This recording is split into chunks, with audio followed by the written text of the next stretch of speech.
حسناك. كنا وربي غارقين بغينا حتى ربطنا حبلنا بعراك، حتى ربطنا حبلنا بعراك. بسم الله والحمد لله والصلاة والسلام على الرسول صلى الله عليه وسلم. هدي النبي صلى الله عليه وسلم في العيد. يسن في العيد الغسل والتطيب ولبس أجمل الثياب. كان صلى الله عليه وسلم يلبس لهما أجمل ثيابه، وكان له حلة يلبسها للعيدين والجمعة، وكان ابن عمر يغتسل للعيدين. أما النساء فيبتعدن عن الزينة والتطيب إذا خرجن، لأنهن منهيات عن ذلك. الأكل قبل الخروج إلى الصلاة. يأكل تمرات قبل أي شيء آخر في عيد الفطر. أما يوم الأضحى فيأكل بعد صلاة العيد من أضحيته أو لحمها قبل أي شيء آخر. خروج النساء والصبيان إلى المصلى.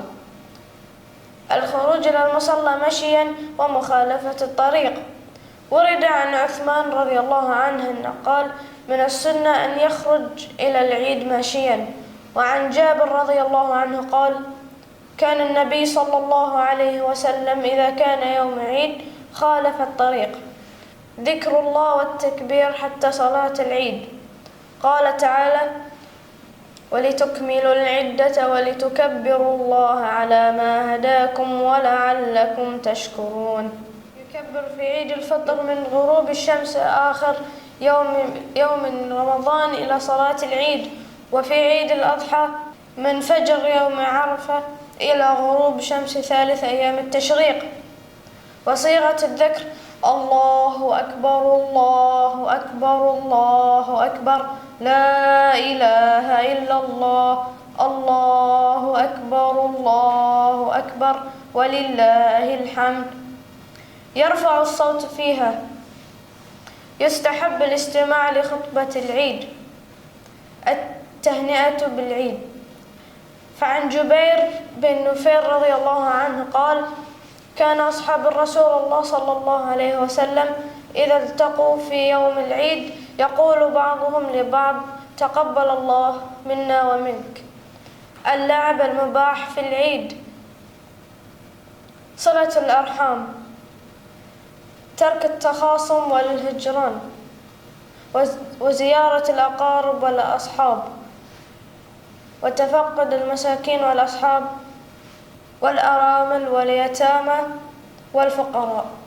إظهار الفرح وإدخال السرور على أهل بيتك في هذا اليوم. تقبل الله منا ومنكم، وكل عام وانتم بخير. في الظلام فأشرقت شمس الهداية يوم لاح سناك. كنا وربي غارقين بغينا حتى ربطنا حبلنا بعراك، حتى ربطنا حبلنا بعراك.